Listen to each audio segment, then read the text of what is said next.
We've been looking over the last few weeks at our vision series, Who Are We and What Are We Doing Here? What are we aiming for? If we were grumpy teenagers, we'd be shrugging our shoulders and saying, so what? That's the question. What's the point of us being here? Who are we as Bridge Community Church? And we've noticed so far that when Jesus was asked that question, his answer was love. What is our purpose? Why are we here? The answer is love, isn't it? Love God and love people. The Jewish way of asking that question, that so what question, what's the point of life, what's the point of people, was what's the greatest command? They were a highly religious society and everything was about their law and their prophets. And so the Jewish way of asking that question to Jesus was, what's the greatest command? And Jesus said, love the Lord your God with all your heart, soul, mind and strength, and love your neighbour as yourself. And so we're taking that as our mission statement as a church, to love God and to love people. And we've noticed already, haven't we, that love has always been there. Love is the elemental force in the whole universe. Love is the essence of life itself. There has always been Father, Son and Spirit living in loving unity. Love is the essence of life. It's the origin of life. And we were made to love God and to love people. That's our identity. That's fundamental to our identity as human beings. And the degree to which we love God and love people is the degree to which we live as we were made to live, the degree to which we understand ourselves and live a fulfilled life is the degree to which we love God and love people. And so last week we thought about loving God, and we thought about the Mary who came in weeping and anointed Jesus' feet and used that expensive perfume. And we saw, didn't we, how she was a bold sinner coming into the presence of God. And that's the beginning of loving God, is to be a bold sinner coming into the presence of God, knowing that you are safe in his presence because of who Jesus is and what Jesus has done. And we saw that she was a devoted lover of Jesus, that when nobody else would go near him, when nobody else would touch him, she gave everything. And we saw how she was a committed follower, and we followed her into the garden, didn't we? How she was there at the resurrection, and she was the first sent one to the disciples to say, go and tell them I've risen again. And this week we're thinking about what it is to love people. What is it to love people? Love is a very powerful and popular thing in our culture, isn't it? But as we've already noticed over the last couple of weeks, we often get it wrong, don't we? There's the harrowing lyrics, all I ever learnt from love was how to shoot someone who outdrew you. All I ever learnt from love was how to take somebody down before they hurt me. Love is a painful thing, isn't it? The world is a bit messed up. We're all a bit messed up. We've seen that on our own streets. What is love? C.S. Lewis said, to love at all is to be vulnerable. Thinking about loving people, to love at all is to be vulnerable. It's to put yourself in a vulnerable place. Love anything in your heart will be wrung and possibly broken. If you want to make sure of keeping it intact, you must give it to no one, not even an animal. Wrap it carefully around with hobbies and little luxuries. Avoid all entanglements. Lock it up safe in the casket or coffin of your own selfishness. But in that casket, safe, dark, motionless, airless, your heart will change. It will not be broken. It will become unbreakable, impenetrable, irredeemable. To love at all is to be vulnerable. And so I want to start this morning by saying, I dare you. I dare you to love. I dare you to love like Jesus. I dare you to love this community and your friends and your neighbours as Jesus has loved us. That's the great challenge, isn't it? It's very easy to love people that we like. It's very easy to love people that we look up to. It's very easy to love people who are going to give us something back. And we know we've got this kind of unspoken reciprocal arrangement going on where we benefit as much as they do. But that is not how Jesus has loved us. It's not how God has loved us. That Jesus left the riches of heaven and came to earth for sinners like us, for those who would reject him. And so we often do, as C.S. Lewis says in that quote, we protect ourselves, don't we? And we're very careful who we give our love to, because it hurts when that doesn't go well. And that's the question that Jesus asked in Luke chapter 10, verses 25 to 29. If you take your Bibles and open them at that passage, that would be helpful, I think. And we get Jesus being asked this question again.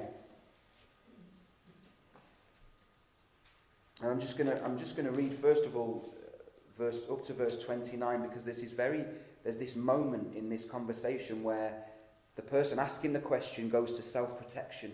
You see it at the end. So it says in verse 29, on one occasion an expert in the law stood up to test Jesus. Teacher, he asked, what must I do to inherit eternal life? What is written in the law, he replied. How do you read it? He answered, love the Lord your God with all your heart and with all your soul and with all your strength and with all your mind, and love your neighbour as yourself. You have answered correctly, Jesus said. Do this and you will live. But he wanted to justify himself, so he asked Jesus, and who is my neighbour? You see the self-protection there, don't you? This guy, like us, didn't like the idea of loving. Surely you can't mean everyone. I mean, that's too costly, isn't it? And so Jesus tells this famous story in the face of our self-protection, in the face of us locking ourselves away. He tells this story. In reply, Jesus said, a man was going down from Jerusalem to Jericho when he was attacked by robbers. They stripped him of his clothes, beat him, and went away, leaving him half dead. A priest happened to be going down the same road, and when he saw the man, he passed by on the other side. So too a Levite, when he came to the place and saw him, passed by on the other side. But a Samaritan, as he travelled, came where the man was, and when he saw him, he took pity on him. He went to him and bandaged his wounds, pouring oil and wine. Then he put the man on his own donkey, brought him to an inn, and took care of him. The next day he took 2 denarii and gave them to the innkeeper. Look after him, he said, and when I return I will reimburse you for any extra expense you may have. Which of these 3 do you think was a neighbour to the man who fell into the hands of robbers? The expert in the law replied, the one who had mercy on him. Jesus told him, go and do likewise. I dare you. He didn't say that. I did that. What does it mean to love people? Well, it's very clear, isn't it? We're called to love people like this Good Samaritan does, who, by the way, another important detail that we often miss because we know this story so well. One of the points that Jesus is making here is if it had been the other way round, if it had been a Samaritan dead and dying on the floor and a Jewish businessman going past, he would have done what his leaders do in the story. He would have walked on by. It's very popular in our culture, isn't it? You see it on Facebook. People get very sassy on Facebook about, I'm not going to love you if you're not going to love me back. I'm not going to waste my time on people who won't benefit my life and help me. But the love that God calls us to, the love that Jesus calls us to, is to love those who would never love you back. Who, if the shoe was on the other foot, they wouldn't do it. The Jews pass by, the religious leaders, the good people, the right people in this story pass by. Jesus tells this hugely controversial story that will have had them blushing and feeling angry and gnashing their teeth at what he was saying. But in this story, then, there are 3 ways that we can love our neighbours as individuals and as a church. The first way is to serve. First way to love people is to serve them. In practical ways, notice the very practical ways this Good Samaritan loves the dying man. Can you see them there in those verses? When this Samaritan comes in verse 33, he begins to serve him in practical ways. It reminds us of what James says in his letter, isn't it, that's recorded for us in the Bible. What good is it if you say to someone in need, go on your way, be warm and well fed, but you do nothing to help with that? What good is that? And so here is the picture of the Good Samaritan. And he helps in these really practical ways. He takes care of his health, doesn't he? First of all, he sees that he's in need. He gets down from his donkey and he sees that he's in need. He goes to him and he bandages his wounds. These were bandages that this man would have taken for himself, for his own journey, to protect himself. To look after himself if he fell off his donkey or came into trouble in some way.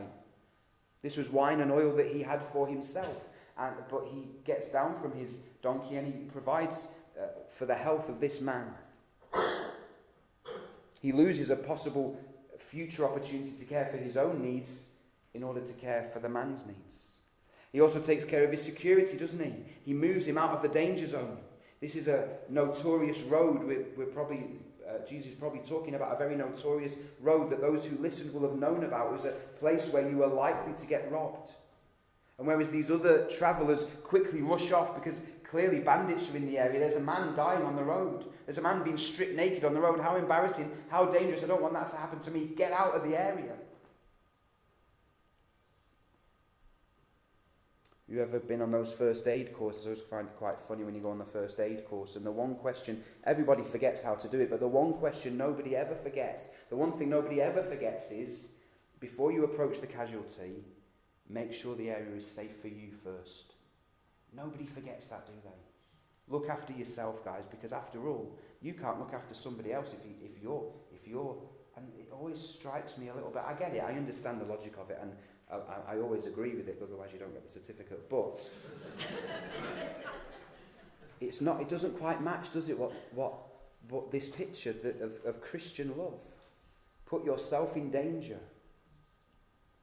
And so this man takes care of the security of this person who's been attacked. Picks up this naked man and puts him on his donkey. And he takes care of his transport needs. It was very practical, isn't it? He takes care of his transport needs. He doesn't he doesn't stand him up and say, you need to get out of here as quick as you can and then get on his donkey. He doesn't just help him a little bit. He takes care of what's needed to get him there. And he looks after him financially as well. This man has been fleeced. He's got nothing, not even got the clothes he started the day in. He's been robbed of everything. And so he takes him to an inn and he looks after him himself, and then he says to the innkeeper, here's £200 basically, roughly is what it was. Here's £200. And anything else it costs, I'll pay it. He looks after his financial needs as well, doesn't he? What is it to love? It's practical service in this way. It's very easy to say, I love my neighbours. I love the people that live in Radcliffe. What a tragedy that's happened. The Bible says serve.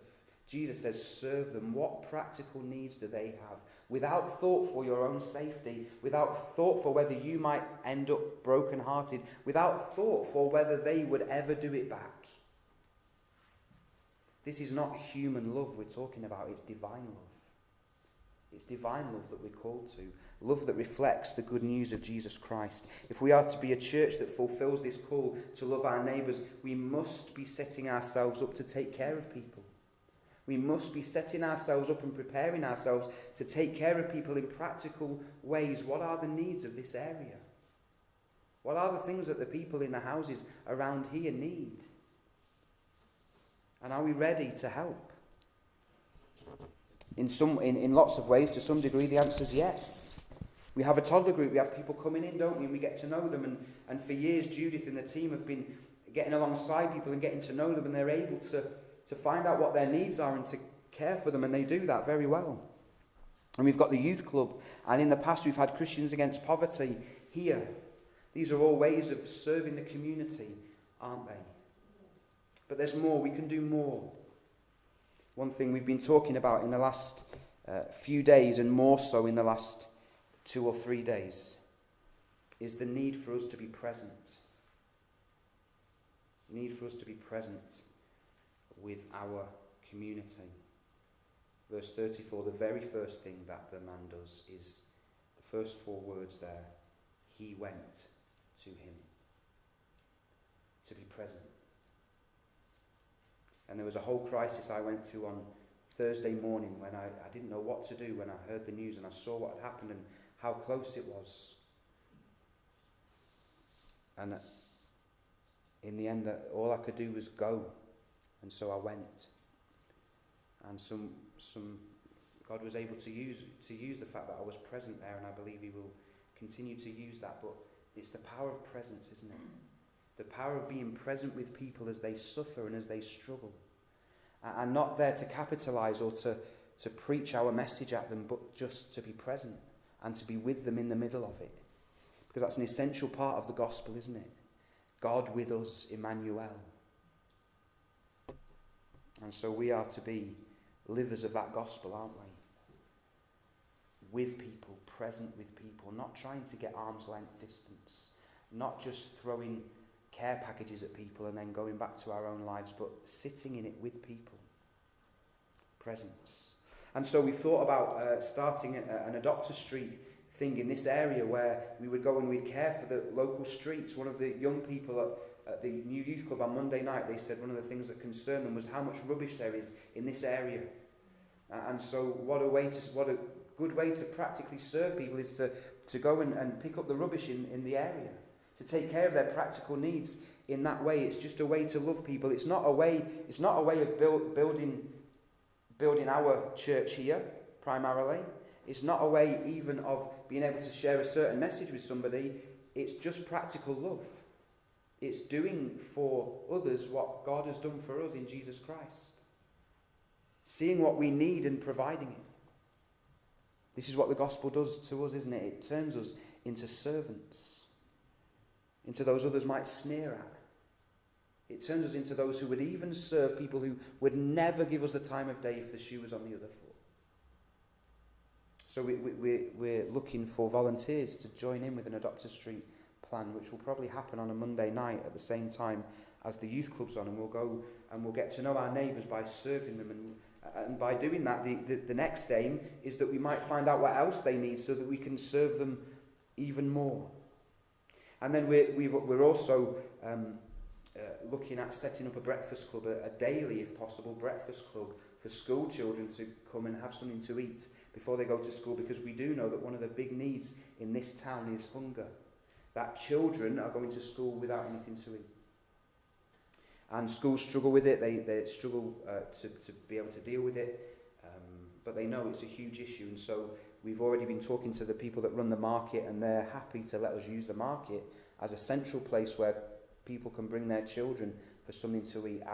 The aim behind that is so that we might get to know them. We might get to know what the needs of the families of Radcliffe are, and we can bless them and we can serve them in practical ways. Because that's how Jesus presents it to us here, isn't it? With the Good Samaritan. So we're looking for volunteers for that as well. And we're looking as well, I'm not embarrassed to ask for donations for that, because the food's going to have to come from somewhere. I've already been in touch with Kellogg's, and the police have said the proceeds of crime money can be given to us for a project like that. So pray that the drug dealers make loads of money in the next few weeks and then get arrested. Maybe not. But the point being, as we're present with people, the needs become apparent, don't they? It's very easy for us to try and guess as we sit here. We could have a think tank, couldn't we, right now, and try and guess what the people in this area need. But how about he went to them? He went to him, and he saw what was needed. Love in practical ways. So that's the first thing, serve, practical service. The second way of loving people is to invite them. To invite them. The Bible is an invitation. You hear a lot of people say that the Bible is an instruction book. The Bible isn't an instruction book, it's an invitation. Before it's anything else, it's a loving invitation from a loving God. Come to me. See who you are and see who I am. It's a loving invitation. And this story that Jesus tells is not only a brilliant picture of how to love others, it's also an invitation. It's an invitation to each and every one of us to be loved, first of all, as we were thinking last week, to be loved ourselves by the Great Samaritan. We cannot love like this, ladies and gentlemen, until we have known ourselves loved. Until the gospel has melted our hearts, we will not do this. It's not in us. You see, Jesus is in this story. If you want to understand the story of the Great Samaritan, you've got to start by understanding that Jesus is in the story. He is the Good Samaritan. He is the one who rides along and gets off his donkey and serves. Jesus is the hero of this story, and he invites us. This story is an invitation. He invites us to see ourselves in the story as well. To acknowledge that there's something about me that fits that man on the floor. There's something about me, as he says in verse 30, stripped of all his clothes, shame. That's shame in the Jewish culture. It's shame today, isn't it? If you were lying in Radcliffe Town Centre naked, found yourself doing that on Monday morning again, you'd feel ashamed, wouldn't you, and embarrassed. And there's something about me as I think about myself and some of the things I'd prefer other people not to know about me and that I've managed to successfully hide from some people. I'm ashamed, aren't I? What's the worst thing you've ever done? There's something about me that matches that man on the floor, embarrassed, ashamed. And dying, well, we all know, don't we? The clock is ticking. His blood, his life is seeping out of him, and with every breath I take, it's one less before my heart stops beating. I too am dying. And Jesus invites us, do you see yourself here in this picture? And it's a loving invitation, it's not a condemning invitation. He's calling to you and me, and he's saying, do you see? And failed by religion, the religious elite go by and they run away. And that's what religion does, isn't it? Religion wants to keep things proper. It wants to keep things in order. It wants to keep things not embarrassing. It wants to keep things, no vulnerability. That's one of the things that helps us to seal our hearts away, as C.S. Lewis, we heard from C.S. Lewis at the beginning. One of the ways we seal our hearts away and just make sure it never gets broken is to have this formalized religion where I know what I do and I know what you do and none of us break the rules and then we go home again. And it's safe and it's deadly and it will never save anyone, even if you want to label it Christianity. If it is not an understanding that I am that dying, shamed, failed, let down, abused person on the floor and Jesus Christ is coming down from his donkey and he is stooping down into my reality and he's scooping me up into his arms and he is providing everything I need so that I can no longer be shamed, dying and failed. Until we understand that invitation, we're not understanding the Christian message. You see, Jesus does not stand over this man and say, come on, come on. He knows what's wrong with us. He agrees with our darkest thoughts of ourselves. And he doesn't walk away. He embraces us. And he gives us what we need. You see, this man is a good Samaritan, but Jesus was the great Samaritan, the greater Samaritan, because this Samaritan in the story, he risks his life, but Jesus gave his life. The Samaritan got off his donkey thinking, this could kill me if I do this. Jesus came to earth knowing the Father has sent me to give my life as a ransom for many.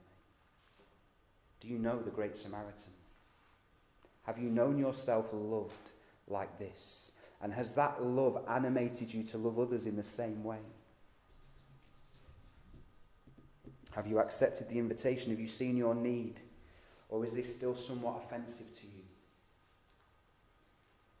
And this is the thing we need every day, isn't it? Every day we need to remind ourselves of this gospel. This is what I need. And to find rest in this picture.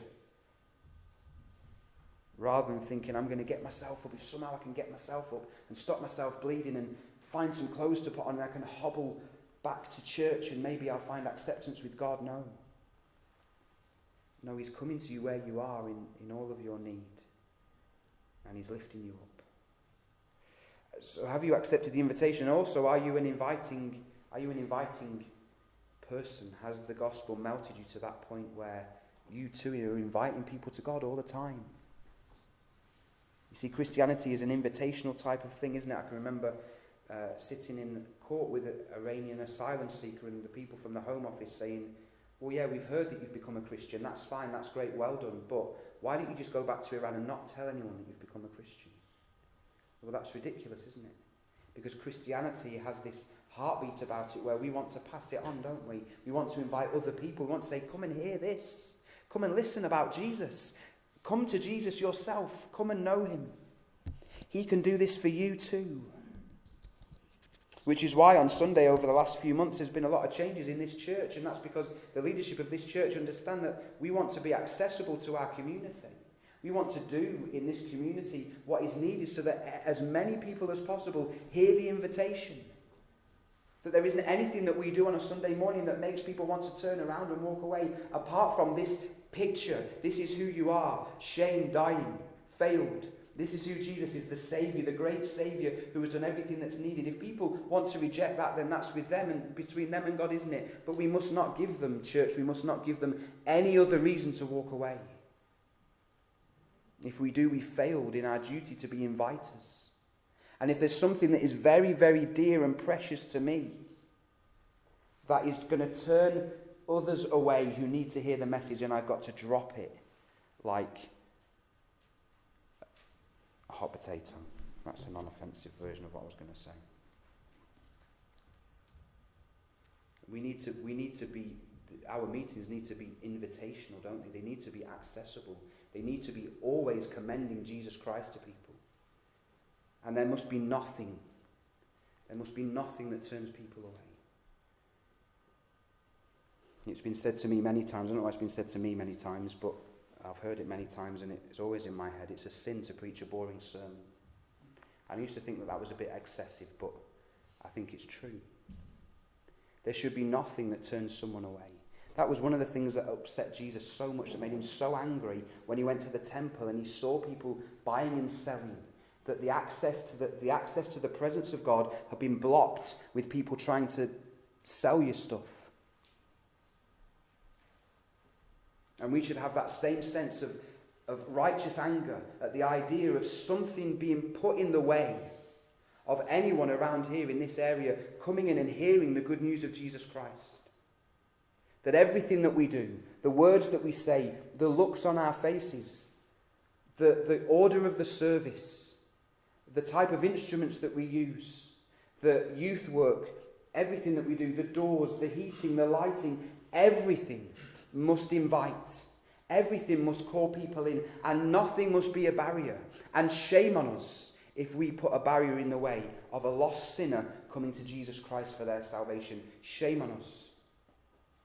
And there must be nothing that we are not prepared to drop. Nothing should be so precious to me than that people can come here and hear the gospel. I hope that you agree with me and that I'm not going to get sacked.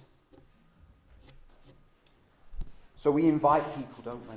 We serve people and we invite them to hear the message of Jesus Christ. One of the other things that we're going to be bringing into our service soon is to do communion more often and do it in a more informal way so that it's not scary to people. Because it is incredibly scary to people to come into church and see all the Christians stand up and walk to the front and face the front with their hands out and hearing these words being repeated, and people find it inaccessible. And we need to be those people who invite people to understand what Jesus has done with his body and his blood for them. And so that's another change that we're going to see, and there will be more. But please understand that's what it's about. It's not about anything. It's not about my preference. And it must not be about yours either.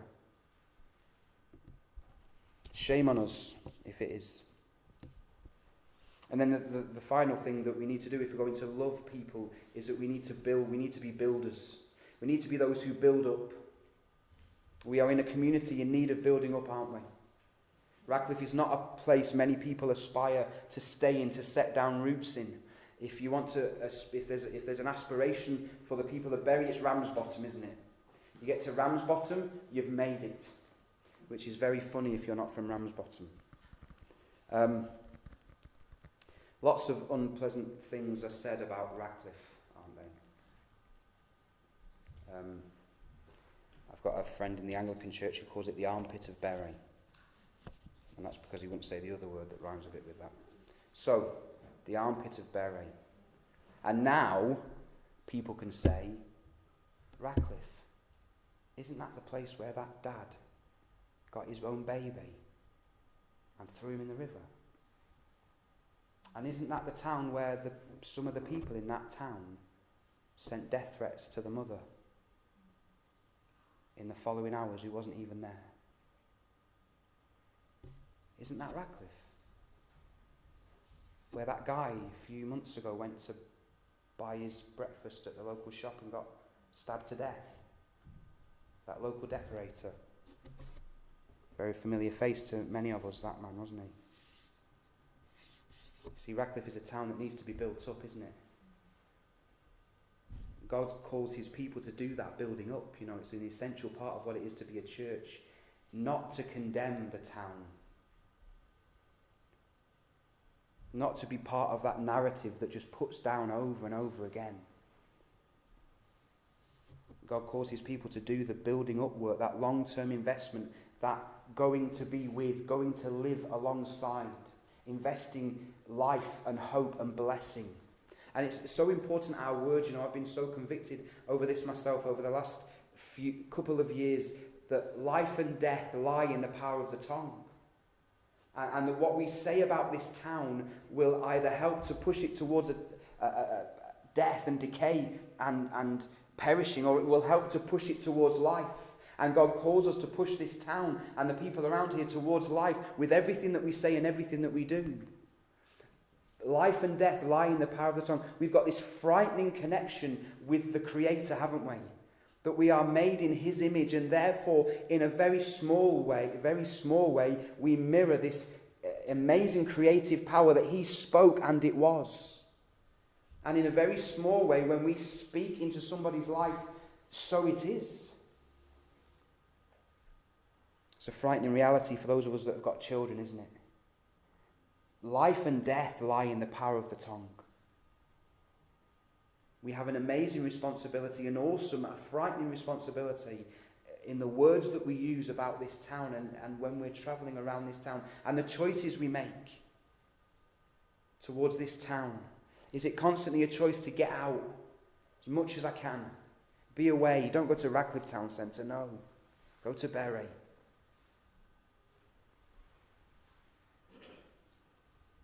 The Good Samaritan had a long-term commitment, didn't he? He had a long-term commitment to that dying and shamed man on the floor. He said, when I return, I'll pay whatever it costs. Whatever it costs to see life come here. And can't we say the same thing as a church? Whatever it costs to see life come here, we'll do it. He took responsibility, and we must too. There's regeneration going on in Radcliffe. It's good to see. You go to the market on a Friday or a Saturday, a couple of hundred people. Lovely coffee shop in the market, Farrers. You can sit there and you think to yourself, am I in Radcliffe? It's real ground coffee. It's homemade food. It's good to see the regeneration going on, but there's a danger, you know, in our history of regeneration in this country is basically what's called gentrification, which is what happens is that cheap buildings get bought by rich people, they put the rent right up, they make it look very nice, but the poor people that live in the area are priced out and they have to leave. That's the way the government deals, that's the way local authority deals with regeneration. It basically forces the poor people out. The kind of people that might throw their baby off a bridge, can't afford to live here anymore, and everybody pats themselves on the back because the problem's gone somewhere else. But the gospel calls us, God calls us to something else. Jesus is calling us to a different model here, to go to the people who need it most, to risk our own security to bring them to safety, to give our own money to see them restored, to share our own resources to get them moving towards life. to make our choices so that and use our words so that we're sowing life into a town and not pushing it further towards death. That we're not part of the condemning voices anymore, but that we have come to bring life. To move towards everyone out, those who everyone else rejects, is an essential part of the gospel. We are denying the gospel of Jesus Christ when we say, not them, not him, not her.